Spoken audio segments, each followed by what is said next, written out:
Our God delights in the impossibilities. Wherever Jesus went, the Bible says to us that the crowds begin to throng him. And now Jesus was in Jerusalem.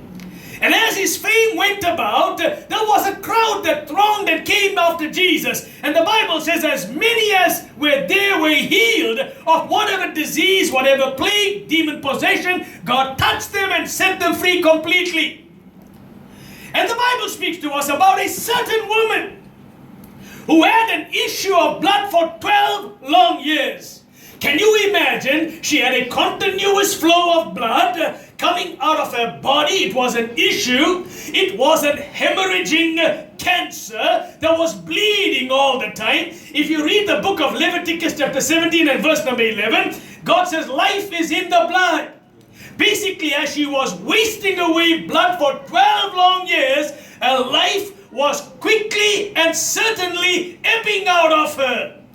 The Bible says that she heard that Jesus was coming into town. And I say to you here this morning, my dear brothers and sisters, when you begin to get a revelation as to who Jesus is, and if you begin to understand that He is the great I am, the rose of Sharon, the bright and morning star, the lily of the valley, the blind man healer, the one who walked upon the waters, when you begin to understand that He was no ordinary person, but He was God incarnated in man, you will expect your miracles. The Bible says one day Jesus comes into Galilee, and the Bible says they looked at Him and they said, "Is this not the carpenter's son? Don't we know his brothers and his sisters and his father Joseph?" They understood Him as a young boy that grew up. They did not understand that He was the gift of God. Because they said, don't we know his brothers? Is one of them? The Bible says He could do no miracles because they did not create an atmosphere to receive Him as the Son of the living God. Jesus is not a byword. He's not a curse word. He is the great I am. He is the rose of Sharon.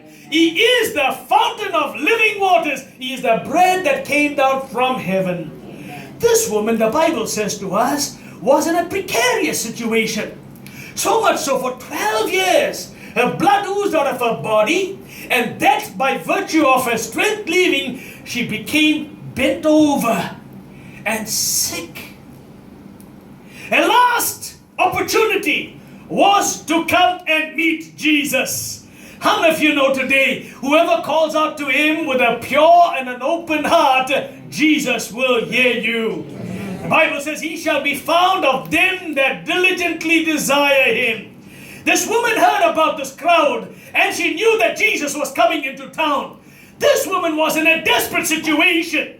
She knew that God will meet her at the point of her need. 12 years, she wasted everything that she had on physicians and doctors, never became anything better but grew worse. Her last moment of desperation was, if I might just touch the hem of His garment, I shall be made whole. She purposed that inside of her heart. In other words, faith rose up because she was bleeding.